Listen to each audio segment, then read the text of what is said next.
아, 지금 제가 봤을 때는 전 대통령 박근혜 씨가 완전 보수라고 생각을 하고, 뭐 박통 시대 때 경제 발전한 거는 사실이고, 그걸 기점으로 해서 그 사람의 뭐 출신이나 어떤 과거에 대해서 좀 문제점이 있다고 해도 그 사람의 이 나라를 위해서, 이 나라 발전을 위해서 많이 공여했고, 그만한 대통령은 없다고 생각을 하면서도 그 출신의 뭐 과거에 대해서 얘기한다는 거는 그 옥의 티라고 생각을 합니다, 저는. 근데 그 박근혜 대통령의 안타까운 게 뭐냐, 우리나라에서 아무리 보수 정치를 한다고 해도 여자가 대통령이 돼서 정치한다는 게 참 우리 문화권 속에서는 굉장히 힘든 일입니다. 왜냐하면 진짜 남자 대통령이었으면 그렇게까지 비하시키고 그렇게까지 사생활을 노출시켜 가면서 그렇게 마녀 사냥을 했을까요? 네, 과연? 그렇죠. 안 되죠. 그거는 우리나라 국민 정서가 문제인 거예요, 그거는.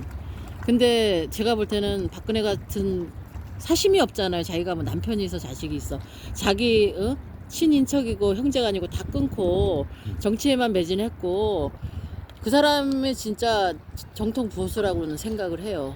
생각을 하고, 그 사람이 기점으로 돼갖고 모든 그 사람이 활동하는 영역에서는 여자로서 그런 탁월한 능력을 갖고, 또 말하자면 그 지도자의 교육을 받고 이때까지 성장했고 나이를 그만큼 먹고 또 정치적으로 또 많은 시련을 겪었고, 결국은 우리 국민들이 마녀사냥 하는 걸 그냥 방조한 거예요. 네. 그렇다 보니까 정통적인 보수는 난 박근혜 대통령이라고 생각합니다. 네, 예. 그렇죠. 그러니까 예. 이제 저는 이제 박근혜 대통령 말씀 거의 이제 인정합니다. 동의합니다. 그리고 박정희 전 대통령에 대해서 예. 저는 뭐 소위 보수라는 사람들 흔히 말하는 그런 거에 그러니까 뭐 100% 찬동하지는 또 않아요. 어느 예, 정도 또, 뭐 예. 나라를 제대로 이어왔다. 이거는 좀 예, 인정할 건 인정할 건 인정하고. 인정하지만 나라를 예. 망하지 않고 이어왔다는 건 예. 인정하지만 뭐 그 그 사람의 양반 아니면 공로도 뭐 인정을 이 해야죠. 나라가 안 예. 됐다 이런 것까지는 저는 많이 생각 그 안 하고, 사람이 그럴 수밖에 없는 어떤 특히 예. 진보 진보 보수 예, 예. 관점에서 볼 때 예. 그건 상당히 상대적인 거예요. 이제 그렇죠. 가령 더 거슬러 올라가서 이승만 전 대통령도 예. 당시로서는 어찌 보면 또 진보예요. 왜냐하면 그 당시에 예. 우리 국왕 이제 예. 다시 모시자, 입헌군주제를 하자, 그런 의견을 가진 사람이 없었던 것도 아니었으니까. 예. 근데 이승만 대통령은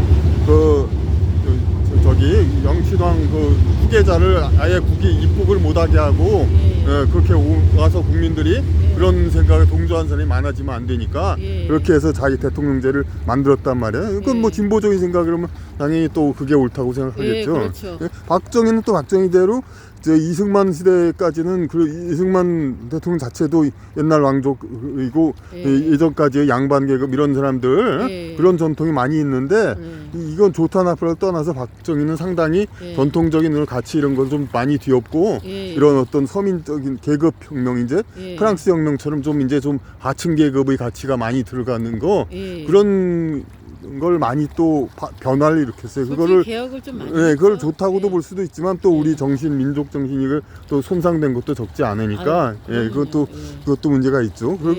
그런데 오히려 이제 박근혜 대통령이야말로 지금 어쨌든 박정희 자체는 좀 진보래도 그때 어쨌든 시대적인 배경이에요. 그 밑에 그 관료들은 아직까지는 보수적이었단 말이에요, 대부분. 마치 이거는 중국에서 뭐 청나라나 그러니까 원나라 이런 북방 유목민족이 점령을 해도 그 정부 관리들은 전부 한족 보수적인 그 문화민족 그런 사람들이 했던 것처럼 비슷한 형태가 박정희 대통령 시대란 말이에요. 근데 박근혜 대통령 때 우리 그 이후로는 어쨌든 간에 박정희 대통령을 잇는 사람들이 대충 보수라고 인정을 하게 되니까 상대적으로 그 현실에서 박근혜 대통령이야말로 사심 없이 이제 봤다고는 봐요. 제가 왜냐면은 이제 그 중국과의 그 관계 이런 거를 정상화시키고 그런 상황, 특히 저는 이제 작가로서 오랫동안 이제 그 가장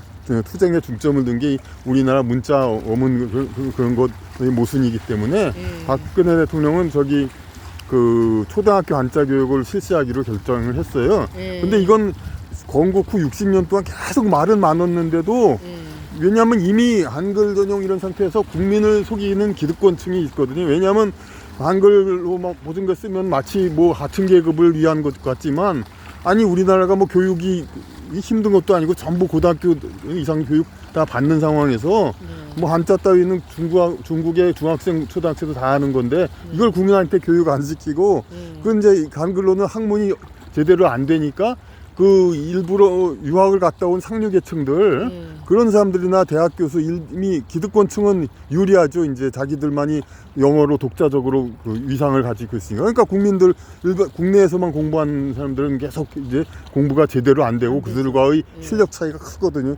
현실적으로. 그래서 유학파하고 그런 차이가 커요. 그래서 이런 거를 기득권층이 상당히 형성이 돼 있기 때문에 이걸 어떻게 할 수가 없거든요. 저도 젊을 때 탄압을 받은 바 있고 이런 거에 얘기를 하다가, 그런데 이 박근혜 대통령이 이걸 실시하니까 그때 보수 입장에서, 정치권 입장에서 두 가지 교육 개혁을 했어요. 그 초등학교 한자 교육하고 그 역사 교육 가서 국정화, 역사 교육 가서 하도 그냥 잘못된 게 많으니까. 그런데 문재인 대통령이나 이쪽에서 역사 교육 가서 국정화해서 엄청나게 반대를 했잖아요, 정치적으로. 그런데 재밌는 거 보면은 그 한자 초등학교 한자 교육에 관해서는 정치권에서는 한마디 뻥끗도 안 했어요. 왜냐하면은 국민 여론조사라든지 그런 거 보면은 제가 그 이전에 90년대 말에도 그 토론회에 나가서 그 여론조사 다 했었는데 그 국민 지지는 아무리 국민이 한자를 모른다 해도 교육을 시키고 써야 하는 게 지지가 훨씬 많거든요. 그렇죠. 그러니까 정치인은 그런 말을 할 수가 없어요. 우리 한글이 최고니까 한글만 더 받들어 쓰자. 그러니까 그 전위 조직 그런 특정 단체들만 그냥 아주 그냥 극렬 투쟁을 했거든요. 그 박근혜 정권 말기 때. 그렇죠. 그게 걔들만 내세운 거죠. 근데 그거는 걔네들이 아무리 깽판을 쳐도 또 아무도 잡아가지 않고. 그렇죠. 제어를 안 했죠. 이상해. 그냥 한자 개혁 토론회 하는데 막 한글을 학회라는 단체들이 막 들어와서 막 깽판 치고 막 그런데도 경찰을 아무 안 해요. 왜냐면 기득권층은 은근이다. 왜냐면 미국의 어떤 지시도 있고 여러 가지, 그건 또 다른 데에서 많이 자세히 다뤘어요. 그러니까 그런 것도 있기 때문에. 근데 특히 그러니까 어떻게 된 거예요? 정치권에서 한마디도 못 한단 말이에요. 근데 박근혜 대통령은 계속 추진하려고 해? 이걸 중지시키는 방법이 뭐가 있겠어요? 도저히 안 돼.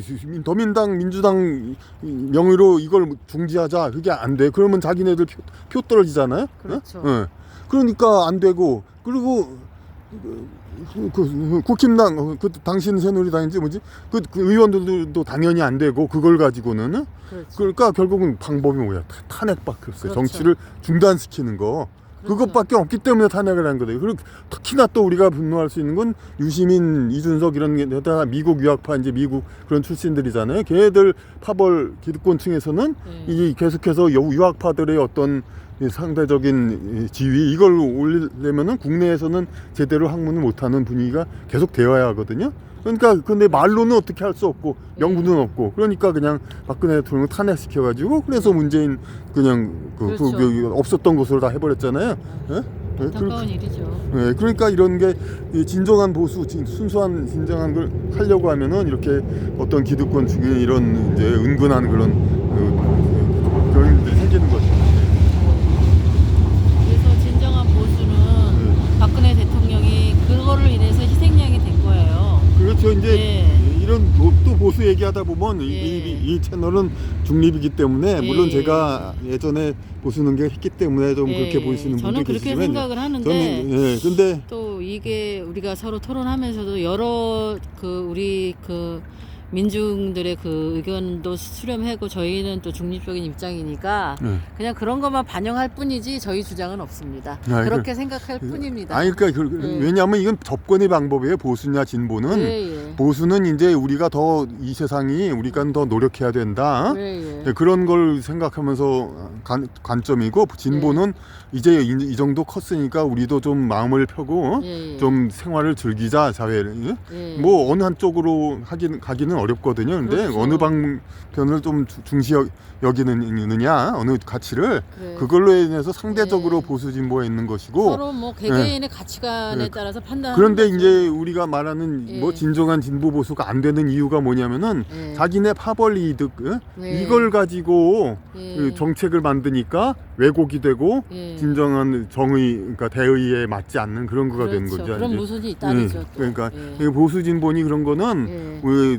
이상적인 건 중도예요. 모든 것 이 세상의 발전 정도를 아주 딱 정확히 판단해서 예. 그에 딱 맞는 정책 제도를 하면 얼마나 좋아요. 근데 우리는 신이 아닌 이상 그렇게 못해요. 못하죠. 그러니까 예. 어떤 두 가지 관점 예. 그래도 우리는 좀 더 노력해야 된다는 생각하에서 예. 이 중간 정확한 거기에 가까이 가고 예. 혹은 또 이제 우리는 좀 더 이제는 좀 놀아도 그건 아니고 그러니까 이제 좀 어떻게 하면 삶을 좀, 즐기기도 해야 되지 않느냐. 행복한 삶을 살까. 예, 그렇지. 영위할 수 있는 우리는 예, 예. 그런 걸 추구하니까. 그것도 중요하니까 예, 예. 그걸 중시하는 관점에서 예. 또 진보적인 면도 가져야 되고 그럼요. 예 그러면서 이제 예. 근데 이제 그 정책을 딱 완전히 정확하게 중도를 예. 우리가 딱 집으면 얼마나 좋겠습니다만은 예. 우리는 인간이라서 그렇게 못해요. 그러니까 나는 중도다 예. 그렇게 얘기하는 사람들 예. 그 사람들은 나는 신이다 그러는 거예요.